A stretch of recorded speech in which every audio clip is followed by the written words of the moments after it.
Bab 157. Buah Vermilion Millennium. Segera, Qin Feng kembali ke kamarnya dan Lin Qingge dengan mengingat rahasia ini, bersiap untuk beristirahat. Bas-bas. Dalam beberapa menit, Ning Qingsui mengirim pesan lain, yang langsung membuat darahnya mendidih. Itu adalah foto. Ning Qingsui terlihat terbaring di bak mandi berisi air panas. Karena sudut foto, hanya dua kaki ramping yang terlihat. Namun yang pasti dia sudah melepas pakaiannya dan tidak mengenakan pakaian apapun. Di bawah foto itu juga ada tulisan. Saya sedang mandi. Bak mandinya sangat besar. Saya kehilangan wiper belakang. Goblin ini. Qin Feng diam-diam mengutuk di dalam hatinya. Mulutnya kering dan dia tidak bisa menahan pikiran liar. Namun, dia tidak berani bergegas ke pintu sebelah. Dan dia juga tahu bahwa Ning Qingsui sengaja menggodanya. Keesokan harinya, ketika Qin Feng bangun, dia menemukan bahwa Ning Qingsui di sebelah telah check out dan hilang. Memang benar jika dipikir-pikir, dia dan saudara laki-lakinya Ning Wushuang datang untuk menjadi saksi konferensi seni bela diri. Jadi mereka tentu saja memiliki tempat tinggal khusus. Qin Feng, ada lelang bahan obat di kota Jinling sore ini. Kakek terluka ketika dia masih muda dan membutuhkan bahan obat untuk memulihkan tubuhnya. Ayo pergi dan beli satu sebagai hadiah. Oke, petik 2. Dia juga seorang pejuang. Jadi dia secara alami mengetahui pentingnya materi surgawi dan harta duniawi. Ketika dia berada di Sekte Senkuan, dia menggunakan koleksi yang Qinhu selama puluhan tahun untuk menyempurnakan pil pengembalian hebat. Dan kemudian dia menerobos ke tingkat alam Wuhou setengah langkah. Jika Anda dapat menemukan harta karun langka di kota Jinling, jangan lewatkan. Namun, sumber daya alam ini sangat mahal dan angka astronomi seringkali dibuat-buat. Qin Feng berpikir sejenak dan mengirim pesan teks ke Sumei yang berada jauh di gedung Feng Yun. Anda segera mengerahkan dana grup Feng Yun dan bergegas ke kota Jinling untuk berpartisipasi dalam lelang bahan obat. Sumei membalas pesan tersebut beberapa detik kemudian. Tuan terkasih, budak kecilmu. Aku berjanji untuk menyelesaikan misinya. Aku mencintaimu. Aku sangat mencintaimu. Qin Feng terdiam setelah melihatnya. Pada awalnya, dia tidak membunuh Sumei, tetapi mengambilnya sebagai budak dan mencaplok properti 4 keluarga kaya. Dan dia juga mengelola grup Feng Yun dengan tertib. Namun baru-baru ini, Sumei tampaknya menemukan bahwa Qin Feng, sang tuan, tidak seseram yang dia bayangkan. Dan dia mengirim pesan teks untuk mengganggu dia dari waktu ke waktu. Untungnya, Lin Qingge tidak melihat ponselnya pada hari kerja. Jika tidak, dia tidak akan bisa menjelaskannya dengan jelas. Pada pukul 5 sore, rumah lelang Xuanwu dipenuhi orang di depan pintu. Kota Jinling adalah ibu kota kuno 6 dinasti. Memiliki warisan yang kaya dan jauh lebih baik daripada kota Donghai dalam segala aspek. Bahkan barang-barang untuk dilelang lebih baik. Qin Feng dan penyanyi Lin Qing berpegangan tangan dan berjalan ke rumah lelang. Tiba-tiba, suara aneh datang dari belakang. Oh, kebetulan sekali, sepupu. Kamu dan bocah ini juga ada di sini. Melihat ke belakang, saya melihat bahwa orang yang datang tidak lain adalah tuan muda tertua dari keluarga Zhuang. Zhuang Jian. Ketika kamu datang ke sini, tidakkah kamu ingin memotret harta karun apapun dan memberikannya kepada kakek? Tanya Zhuang Jian. Qin Feng menatapnya dengan dingin dan bertanya, jadi apa? Haha, Zhuang Jian tertawa secara provokatif. Kalau begitu saya menyarankan Anda untuk tidak repot dengan ini. Tidak peduli apa yang Anda suka. Saya akan membayar harga lebih tinggi dan membiarkan Anda pergi pulang dengan tangan kosong. Kata-kata ini sangat mendominasi dan mengungkapkan kepercayaan diri yang tak tertandingi. Kemarin di keluarga, Zhuang Jian ingin berurusan dengan Qin Feng, tetapi dia mempermalukan dirinya sendiri. Situasi ini harus dipulihkan. Dan sekarang adalah kesempatannya. Hanya kamu, Qin Feng tampak menghina. Saya anak tertua bangkir. Biasanya saya punya uang jajan ratusan juta. Saya tidak bisa dibandingkan dengan kalian dari Laut Cina Timur. Mari kita tunggu dan lihat. Zhuang Jian tampak sombong dan berjalan menuju kursi eksklusif di barisan depan venue. Hei, Lin Qingge menghela nafas pelan. Dengan wajah sedih, kali ini, Orang tuaku memberiku 10 juta.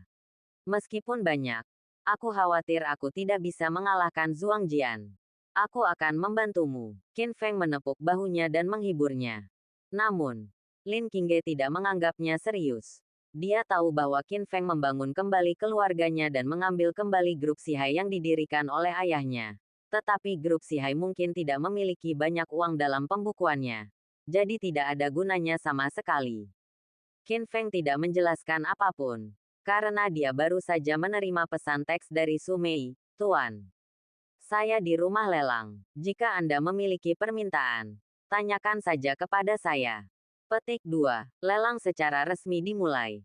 Dan pembawa acara muncul. Semuanya. Selamat datang. Ada lebih dari 30 tanaman obat dalam lelang ini. Serta harta karun terakhir yang misterius. Harap tetap di sini. Berikut ini adalah lot pertama. Raja Ginseng berusia seabad. Dengan harga mulai dari 5 juta. Begitu dia selesai berbicara, banyak orang kaya di antara hadirin mengangkat kartu mereka.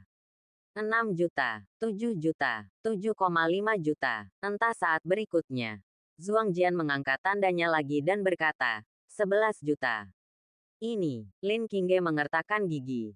Wajahnya menjadi pucat. Dan pada akhirnya dia tidak terus menaikkan harga. Zhuang Jian tersenyum sinis. Seolah-olah dia telah melihat kartu asnya. Boom, selamat, Tuan Zhuang.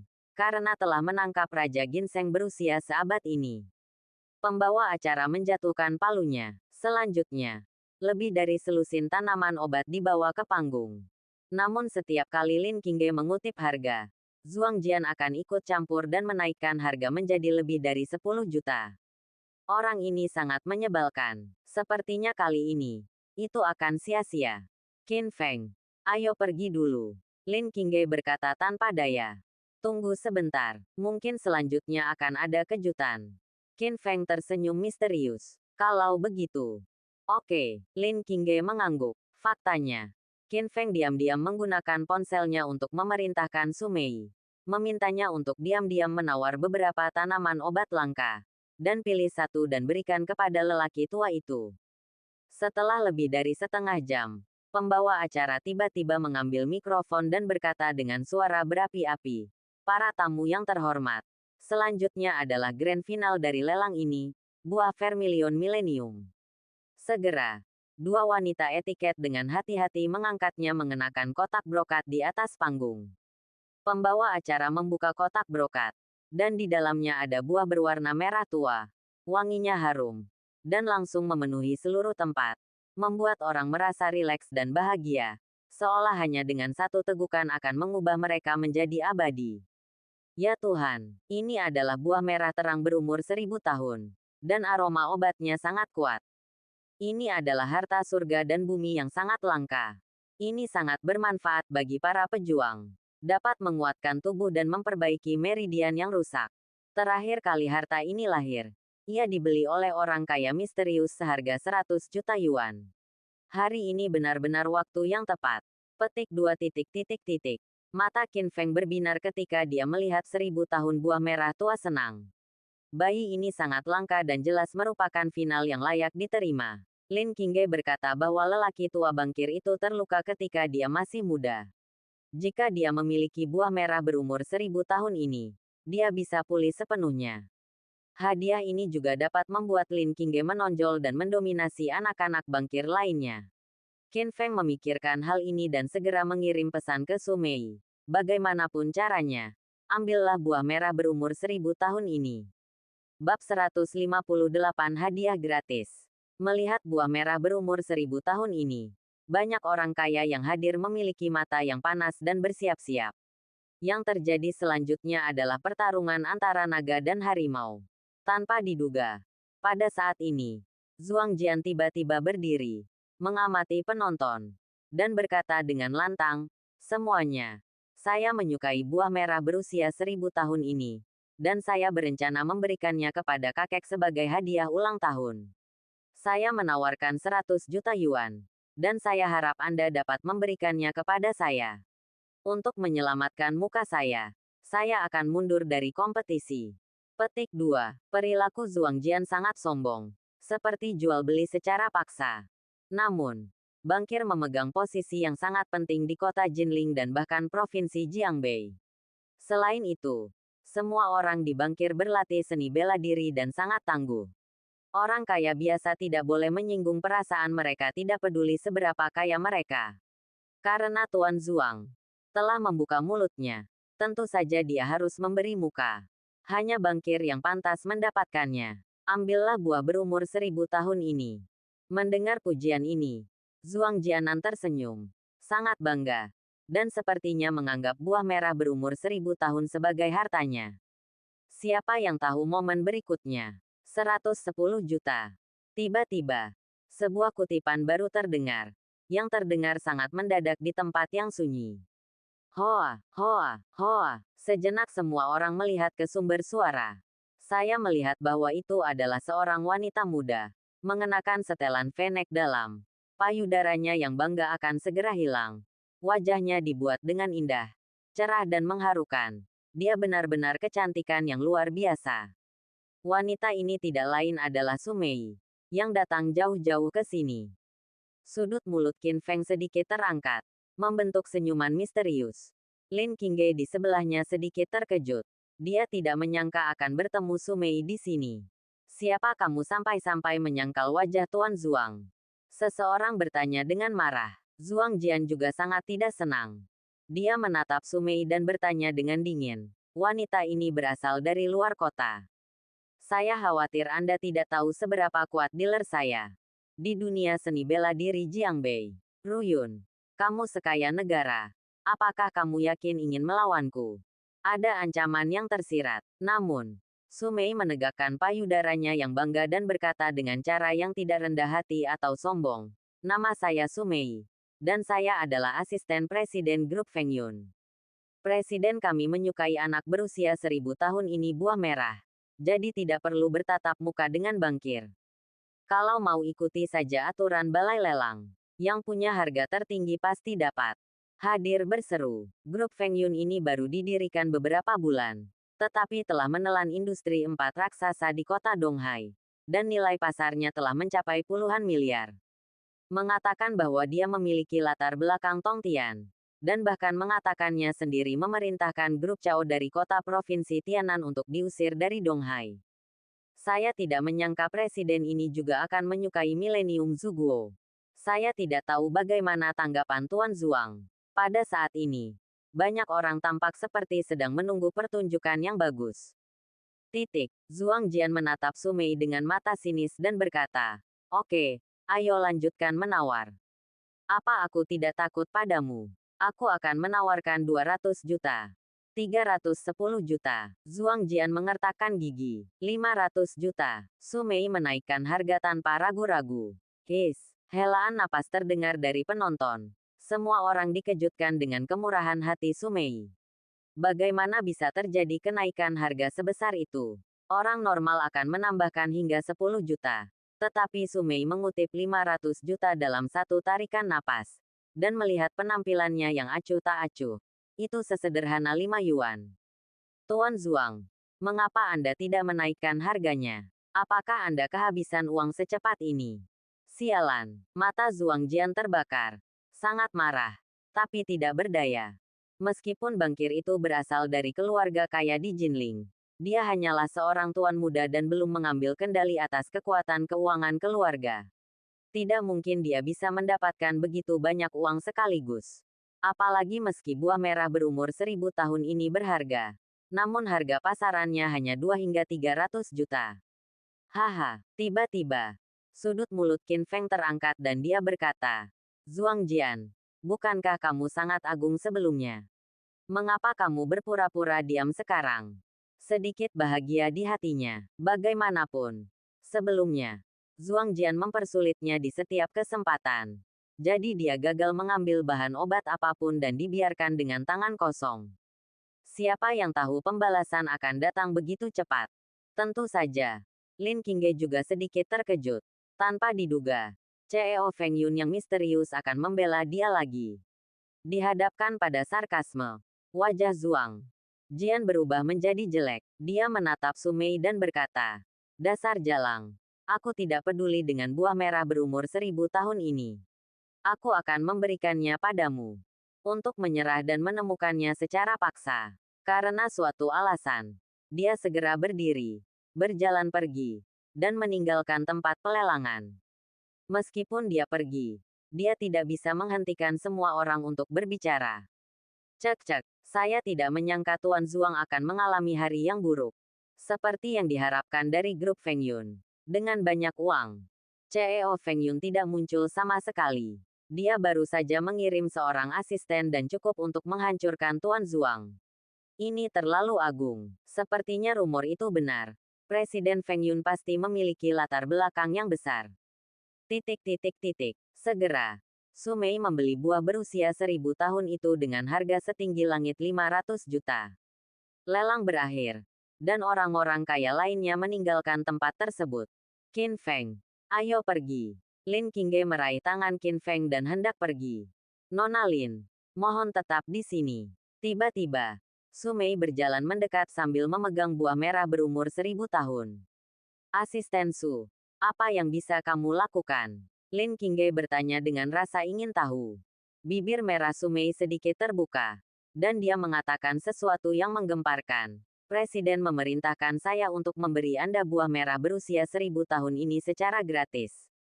Apa? Lin Qingge terkejut ketika mendengar ini dan tidak mau ditanya. Asisten Su, apakah Anda tidak mencari kesenangan dengan saya? Ini adalah harta surga dan bumi yang disukai Presiden Feng Yun. Dia menghabiskan 500 juta penuh. Dan dia bahkan tidak ragu-ragu menyinggung perasaan Zhuang Jian. Bagaimana Anda bisa memberikannya kepada saya?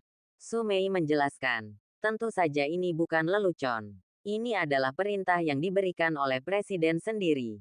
Tetapi Presiden Feng Yun, bagaimana Anda tahu bahwa saya membutuhkan 1000 tahun ini buah merah? Lin Qingge masih bingung. Sebenarnya, Presidenku ada di sini. Dia secara pribadi memerintahkan benda ini untuk diberikan kepadamu. Su Mei berkata secara misterius. Dan dengan sengaja menatap Qin Feng sambil tersenyum licik. Lin Qingge tidak menyadari gerakan kecil ini. Sebaliknya, dia melihat sekeliling. Bertanya-tanya di mana Presiden Feng Yun berada. Asisten Su, saya tidak dapat menerima harta ini tanpa alasan. Lin Qingge menolak lagi. Dengan nada yang sangat tegas. Entah saat berikutnya. Qin Feng tiba-tiba berkata, Qingge, sebaiknya kamu menerimanya. Niat baik Presiden Feng Yun tidak bisa dikecewakan. Sebagai hadiah, jika kamu memberikannya kepada orang tua itu, kamu pasti akan membuat heboh. Bab 159. Lamaran pernikahan spesial. Tapi, Lin Qingge membuka mulutnya. Tapi tidak tahu harus berkata apa. Pada awalnya, Presiden Feng Yun memberi keluarga Lin pesanan sebesar 1 miliar. Dan juga mengirimkan perhiasan yang tak terhitung jumlahnya sebagai hadiah pertunangan. Untuk alasan ini, Lin Qingge melakukan perjalanan khusus ke Menara Feng Yun. Meskipun dia belum bertemu Presiden Feng Yun, Su Mei memberitahunya bahwa Presiden Feng Yun sepertinya menyukainya. Lin Qingge sudah jatuh cinta pada Qin Feng. Jadi wajar saja dia tidak akan menerima hadiah pertunangan dari orang lain. Segera kembalikan semua perhiasan itu ke Feng Yun Group. Sekarang, jika dia tidak ingin lagi berhutang budi kepada Presiden Feng Yun, bagaimana dia bisa menerima buah berusia 1000 tahun ini? Tapi dia mungkin tidak akan pernah membayangkan bahwa CEO Feng Yun yang misterius adalah Qin Feng di sebelahnya. Saat ini, Qin Feng mengedipkan mata pada Su Mei. Su Mei tiba-tiba mengerti dan berkata, Nona Lin, tidak ada alasan untuk mengambil kembali hadiah yang diberikan oleh Presiden saya. Jika Anda menolak menerimanya, Presiden akan menyalahkan saya. Jadi Anda sebaiknya melakukannya. Itu, buah merah berumur 1000 tahun berkata, rasa hormat lebih baik daripada kepatuhan. Maka saya akan menerimanya atas nama Qingge dan berterima kasih kepada Presiden Feng Yun untuk saya. Lokasi. Namun di sepanjang jalan, Lin Qingge tidak senang dan tidak bisa menahan diri untuk tidak mengeluh. Qin Feng, bagaimana kamu bisa menerima hal yang begitu berharga dengan santainya? Haha, Qin Feng tertawa. Qingge, kamu lupa saya pernah bertemu Presiden Feng Yun sekali jamuan selamat datang grup Feng Yun. Dia tidak terlihat seperti orang jahat. Lagi pula, kenapa kamu tidak menerima apa yang dia berikan padamu secara sukarela? Tanda tanya. Sudah mengambil keputusan. Ketika dia kembali ke kota Donghai, dia harus menemui Presiden Feng Yun dan menjelaskannya. Dia sangat berterima kasih kepada Presiden Feng Yun atas kebaikannya. Tetapi dia sudah menjadi tunangan Qin Feng dan tidak akan lagi jatuh cinta dengan orang lain. Keesokan paginya, ding ding ding. Zhuang Jian langsung memanggil Lin Qingge. Sepupu, ada sesuatu yang sangat penting untuk keluarga hari ini. Kamu dan tunanganmu harus segera kembali.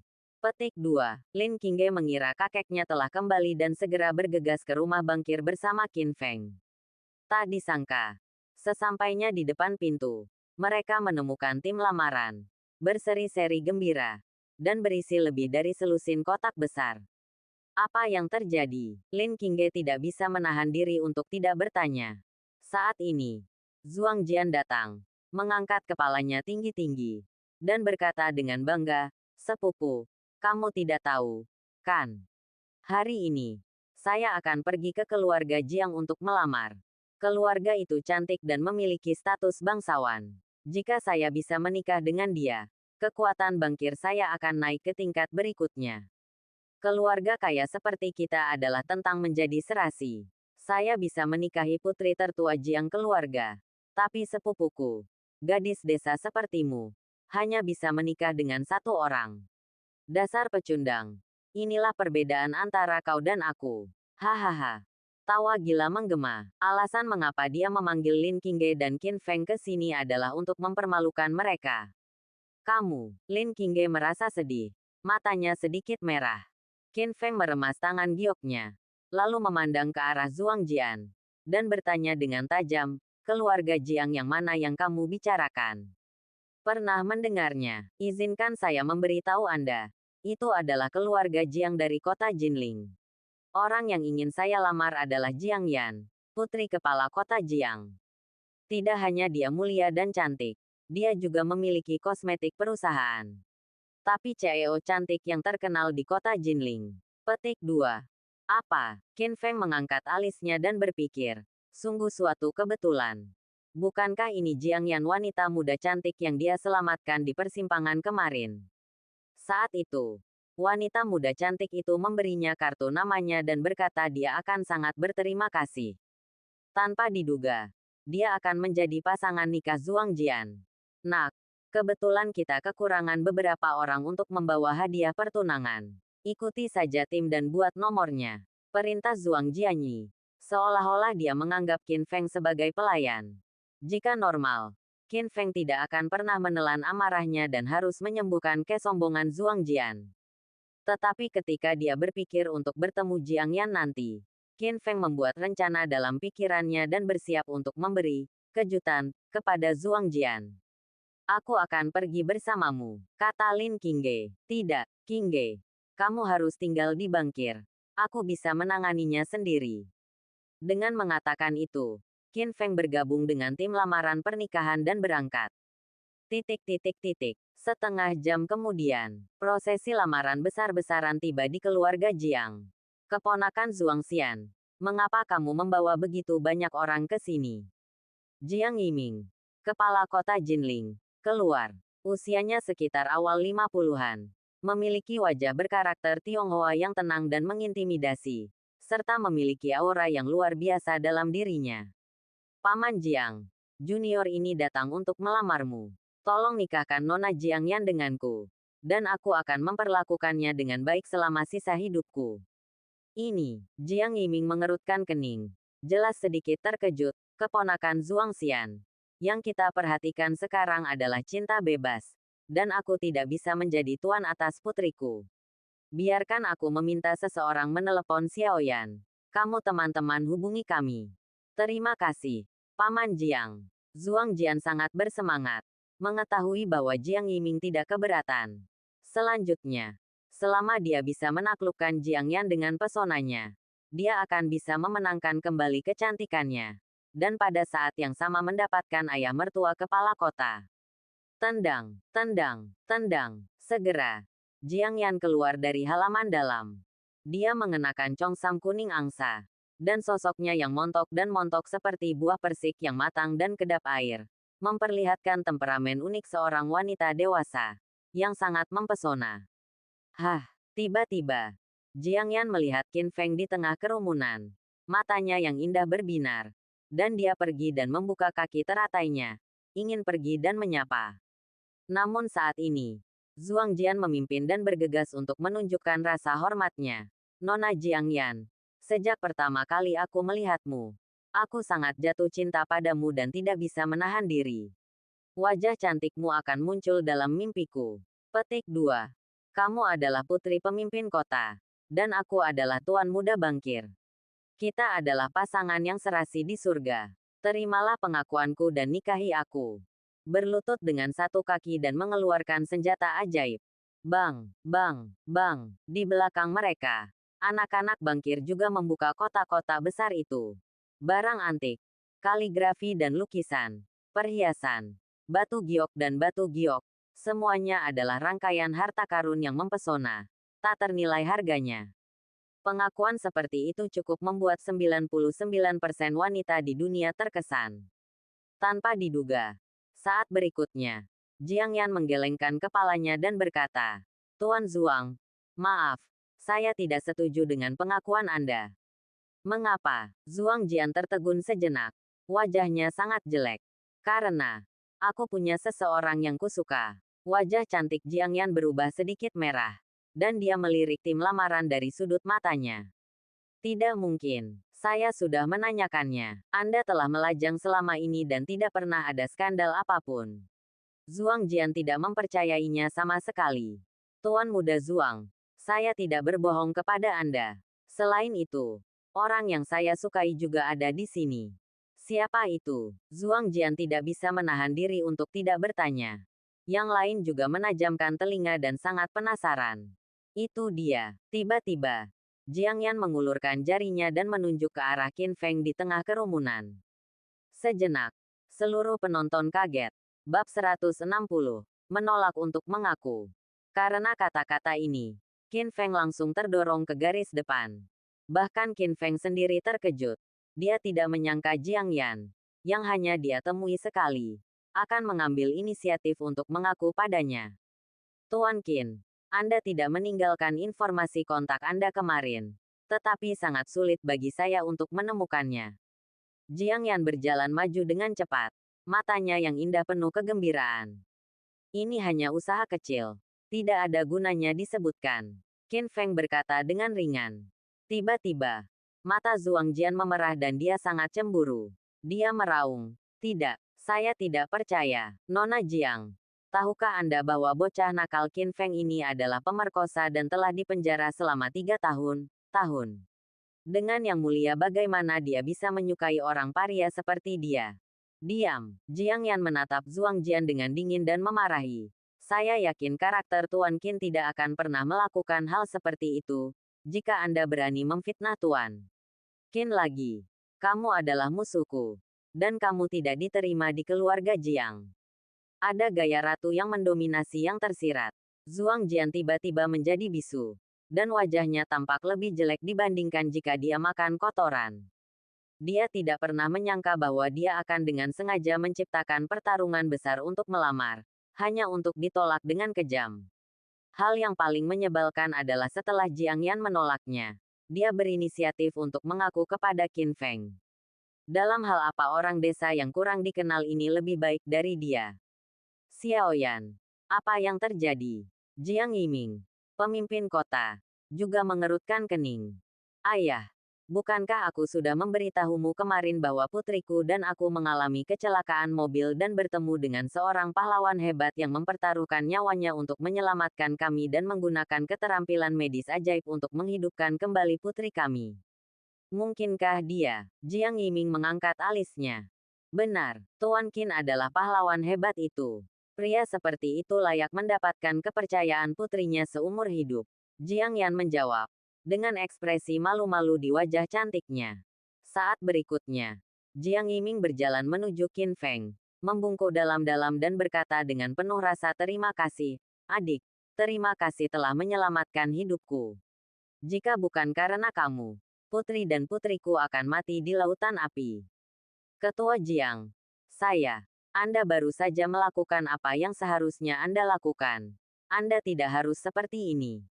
Qin Feng mengatakannya dengan ringan dan tidak mengambil pujian untuk itu.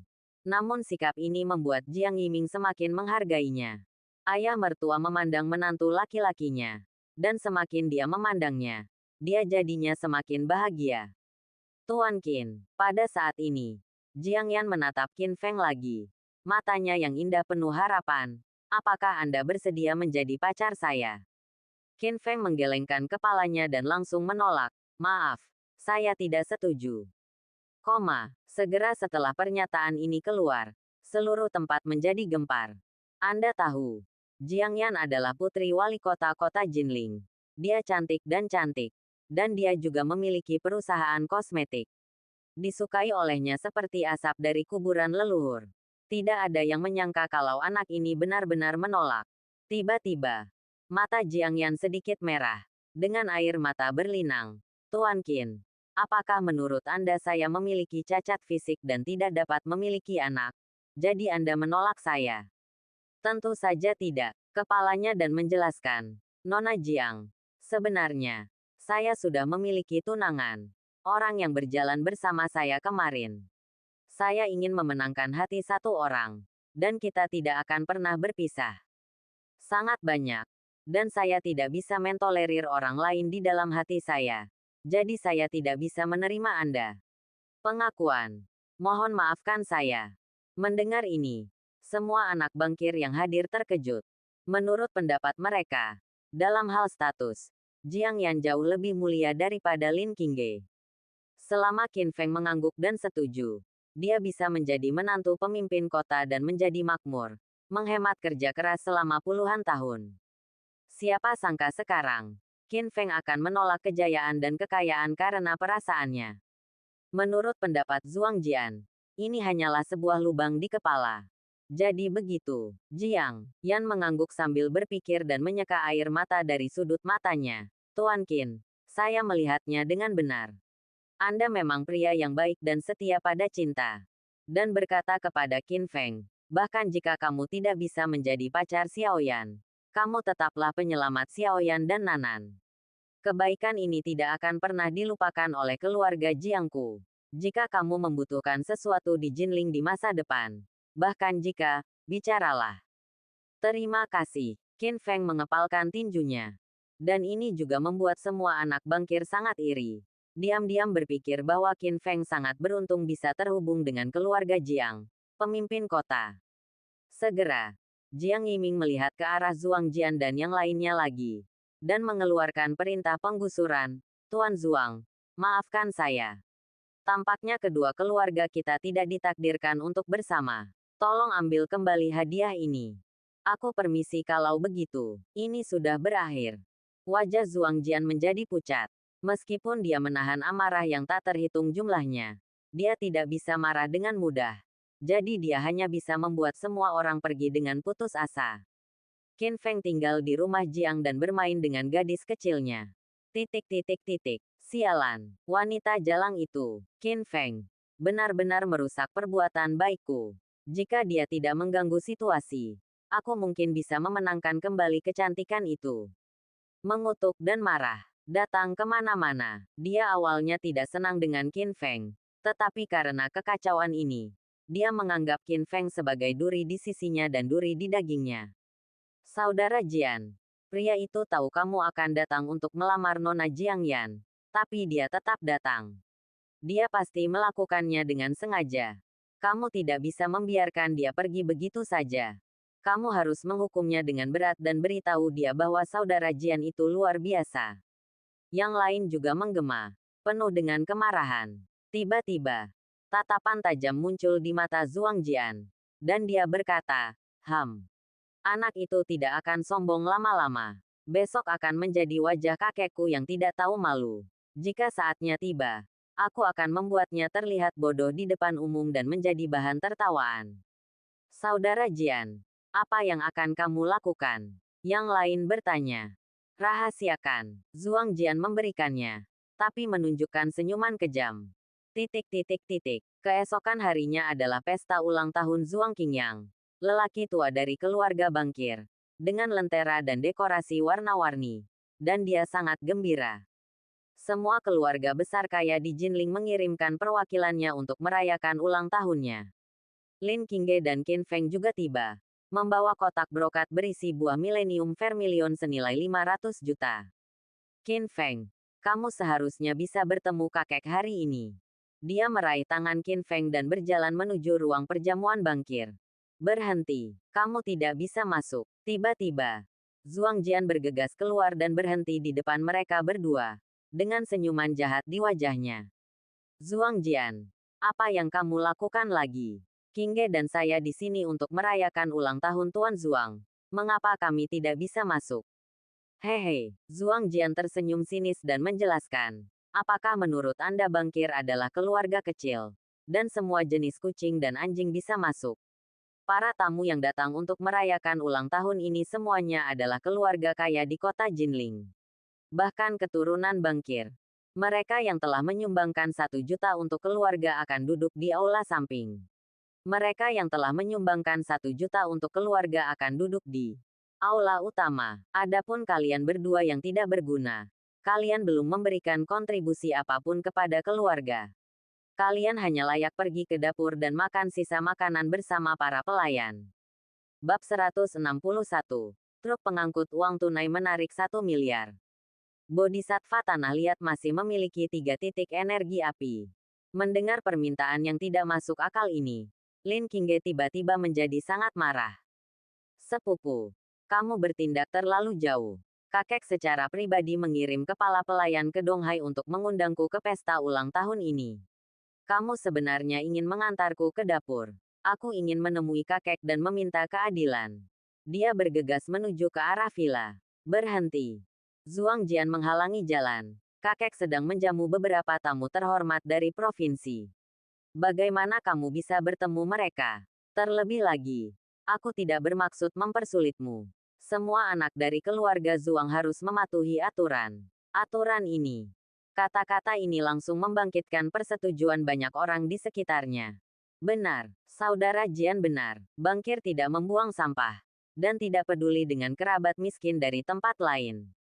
Keluar dari sini. Titik titik titik. Kamu. Mata Lin Qingge memerah dan dia mengepalkan tinjunya. Dia tidak menyangka apa yang disebut kerabat ini akan berperilaku seperti ini. Dia membawa buah merah berumur ribuan tahun yang tak ternilai harganya untuk merayakan ulang tahun lelaki tua bankir itu. Tetapi dia bahkan tidak melihat lelaki tua itu. Dan akan diusir. Tapi melihat wajahnya yang sedih dan marah, Zhuang Jian tersenyum bangga. Kemarin, dia pergi ke rumah Zhou Jiang di kota Jinling untuk melamar. Tetapi Qin Feng mengganggu urusannya. Hal ini membuatnya kesal. Dan sekarang dia akhirnya menemukan kesempatan untuk membalas dendam. Tiba-tiba, Qin Feng mencibir, menatap ke arah Zhuang Jian dan berkata, tidakkah menurutmu memalukan bagi seorang pemuda bermartabat seperti Zhuang Jian menjadi begitu picik dan hanya tahu cara menggunakan cara tercela seperti itu? Baru saja berkata, jika Anda menyumbang 100 juta kepada bankir, Anda dapat duduk di meja utama bersama orang tua itu. Lalu jika Qingge saya dapat menyumbang 100 juta, di mana saya harus duduk? Tanda tanya. Begitu pernyataan ini keluar, seluruh penonton menjadi gempar. Anak-anak bankir yang hadir semuanya memandang Qin Feng dengan tidak percaya. Mengapa tak seorang pun dari Laut Cina Timur begitu berisik? Ahahaha. Zhuang Jian mencibir seolah dia baru saja mendengar lelucon besar. Dasar bocah. Kamu tidak takut melontarkan lidah saat mengucapkan kata-kata kasar. Kalau kamu punya kemampuan itu, apalagi duduk satu meja dengan kakek. Aku bisa berbaring di tanah dan bertindak sebagai bangku manusia untukmu. Petik 2. Tetapi jika Anda tidak bisa melakukannya, segera keluar dan jangan masuk ke rumah bankir saya. Qin Feng mengangguk dan setuju. Oke, itu kesepakatan. Di sebelahnya, Lin Qingge cemas dan segera menarik lengannya dan bertanya dengan suara rendah, Qin Feng, apa yang kamu bicarakan? Di mana kita akan mendapatkan 1 miliar? Meskipun keluarga Lin adalah Taipan Hotel di kota Donghai, kebanyakan dari mereka adalah aset tetap. dan modal kerja yang ada hanya puluhan juta. Qingge, bukankah kamu memiliki hubungan yang baik dengan Presiden Feng Yun? Dia bahkan berinisiatif memberimu Zuguo 1000 tahun. Mengapa tidak meminta bantuannya? Bukankah mudah mendapatkan 1 miliar? Berkata sambil tersenyum. Bagaimana itu bisa dilakukan? Lin Qingge memutar matanya ke arahnya dengan marah dan mengeluh. Saya sudah berhutang banyak budi kepada Presiden Feng Yun. Jadi bagaimana saya bisa berani meminta bantuannya lagi? Apalagi sosok astronomis sebesar itu. Lalu, apakah Anda bersedia diusir oleh Zhuang Jian? Tanya Qin Feng. Ini, Lin Qingge terdiam sesaat. Dia tahu bahwa keinginan ibunya selama bertahun-tahun adalah untuk bangga pada dirinya sendiri dalam bisnis bankir. Sekarang dia akhirnya memiliki kesempatan. Dia tidak mau menyerah begitu saja. Kalau tidak, saya akan menelepon Su Mei dan bertanya kepada Presiden Feng Yun apakah dia bersedia membantu. Jika tidak, lupakan saja. Kata Qin Feng sambil mengeluarkan ponselnya dan menjelaskan apa yang terjadi di sini. Dalam beberapa menit, Su Mei tiba di pintu dealer. Bagaimanapun, dia tidak berani mengabaikan tugas Qin Feng, tuannya. Apakah itu kamu? Zhuang Jian menatapnya dengan dingin. Dengan ekspresi agak tidak ramah di wajahnya. Karena pada lelang sebelumnya, wajahnya ditampar habis-habisan oleh Su Mei dan akhirnya putus asa. Su Mei memutar pinggang rampingnya, menginjak sepatu hak tinggi, dan berjalan di depan semua orang. Bunganya terhampar, cerah dan bergerak. Saya di sini kali ini atas nama Presiden Feng Yun untuk melakukan perintah kerja sama dengan Bankir Jinling, dengan jumlah hingga 1 miliar. Setelah mendengar ini, wajah Zhuang Jian berseri-seri. Dia mengira Presiden Feng Yun lah yang merampok buah berumur 1000 tahun itu.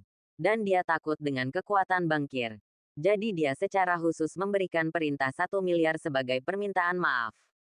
Benar, siapa yang tahu saat berikutnya? Su Mei berbicara lagi. Presiden Feng Yun secara khusus menyatakan bahwa pesanan miliaran ini untuk wajah Nona Lin Qingge. Menjadi musuh grup Feng Yun. Tanda tanya tanda seru. Mendengar ini, tidak hanya Zhuang Jian, tetapi semua orang yang hadir juga tercengang. Tahukah Anda? Presiden Feng Yun adalah orang paling populer di Provinsi Tianan saat ini, dengan identitas misterius dan kekayaan yang menyaingi negaranya. Kesempatan besar seperti itu akan benar-benar putus dengan bankir demi Lin Qingge. Haha, tiba-tiba, Qin Feng tertawa dan berbicara lagi. Zhuang Jian, sekarang kontribusi Qingge kepada bankir telah mencapai 1 miliar. Kemudian menurut perjanjian sebelumnya, Anda harus berbaring dan bertanggung jawab atas Qingge dan saya, Bangku. Kamu bocah. Apa yang kamu lakukan? Ini jelas-jelas kesalahan Presiden Feng Yun. Apa hubungannya denganmu? Zhuang Jian sangat tidak senang dan mengutuk. Tapi dia tidak pernah membayangkan bahwa CEO Feng Yun yang misterius adalah Qin Feng, yang dia anggap remeh. Tuan Zhuang, harap ikuti instruksi Tuan Qin dan penuhi janji Anda. Namun, Zhuang Jian masih menolak untuk mengaku kalah, mengertakkan gigi dan berkata, Anda berbicara omong kosong. Nona Su, Anda mengatakan Anda ingin mencapai kerja sama 1 miliar dengan bankir saya. Tetapi sekarang Anda belum melihat sepeser pun. Bagaimana caranya bisakah kamu menghitung Qin? Sepupu Feng He menang. Aku tidak akan mengakuinya kecuali aku melihat uangnya. Benarkah? Sudut mulut Su Mei sedikit terangkat. Menunjukkan senyuman misterius. Menghitung waktu. Seharusnya hampir di sini. Apa maksudmu? Setelah mendengar ini, wajah Zhuang Jian sedikit berubah. Dan perasaan tidak menyenangkan yang kuat muncul di hatinya. Boom! Tiba-tiba, 7 atau 8 truk pengangkut uang tunai datang dari kejauhan dan berhenti di depan pintu dealer. Puluhan pria berbadan besar langsung melompat keluar dari mobil sambil membawa koper berwarna hitam. Bang, bang, bang. Orang-orang bertubuh besar itu bergerak serempak dan membuka koper satu demi satu. Di dalamnya terdapat tumpukan uang kertas $100, dengan warna-warna cerah yang mengejutkan penonton dan memberikan dampak visual yang kuat kepada orang-orang. Ya Tuhan, ini pertama kalinya aku melihat begitu banyak uang. Tolong cubit aku, bukankah karena aku terpesona? Tanda tanya petik 2. Apakah ini film? Titik. Su Mei memandang Zhuang Jian dan menjelaskan. Presiden secara khusus memerintahkan saya untuk menyiapkan uang tunai dan tidak memberi Anda kesempatan untuk membuat alasan. Pesanan. Terkendali. Zhuang Jian. Kamu tidak mungkin curang sekarang, kan? Bab 162 Zhuang Qing yang ada di sini. Pertanyaan Qin Feng seperti tamparan tak kasat mata di wajah Zhuang Jian. Dalam sekejap, wajah Zhuang Jian membiru. Lebih jelek dari makan kotoran. Suatu ketika, dia adalah seorang bankir tingkat tinggi yang mendominasi Jinling. Siapa sangka hanya dalam beberapa hari, dia akan dipermalukan beberapa kali di depan Qin Feng dan kehilangan mukanya. Kamu bocah. Kamu sangat beruntung memiliki Presiden Feng Yun yang membantumu. Hari ini, aku akan membiarkan kalian berdua duduk di meja utama. Petik 2 titik. Di tengahnya terdapat meja bundar besar, yang dapat menampung lebih dari 20 orang yang makan pada waktu yang bersamaan. Namun, pesta ulang tahun belum resmi dimulai, dan kini kursinya kosong. Ini meja utama. Duduklah. Setelah Zhuang Jian mengatakan itu, dia ingin pergi. Tunggu sebentar. Qin Feng segera menghentikannya dan menunjukkan senyuman bercanda. Jangan lupakan taruhan sebelumnya. Qingge dan aku tidak hanya akan duduk di meja utama, tetapi kamu juga akan berbaring tengkurap sebagai manusia, bangku. Bocah nakal. Jangan memaksakan dirimu terlalu jauh. Ini adalah wilayah dealer. Apakah aku benar-benar takut padamu? Mata Zhuang Jian merah, dan rambutnya berdiri tegak.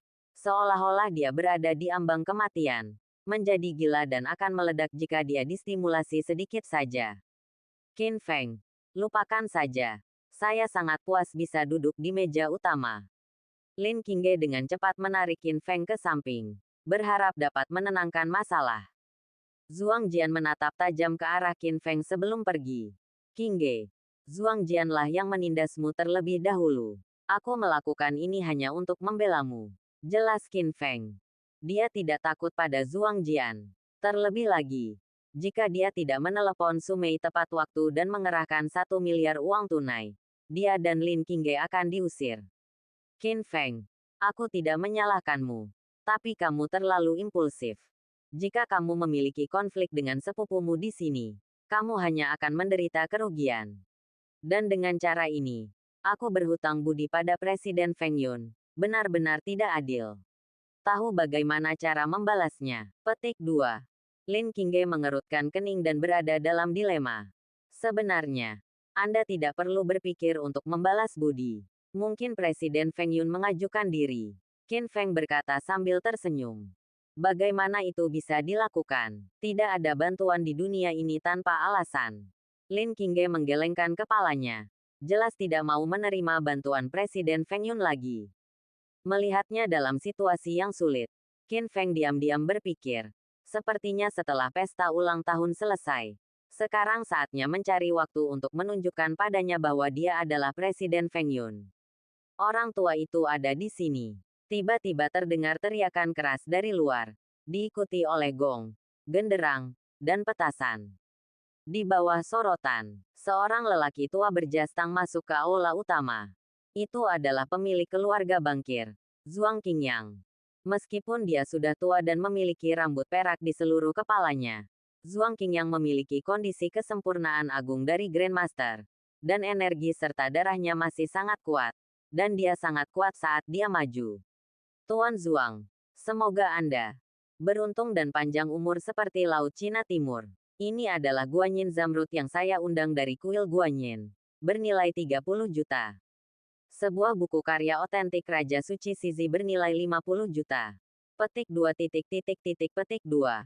Banyak orang kaya di kota Jinling, serta anak-anak bankir, mengirimkan hadiah ucapan selamat yang telah mereka persiapkan sejak lama.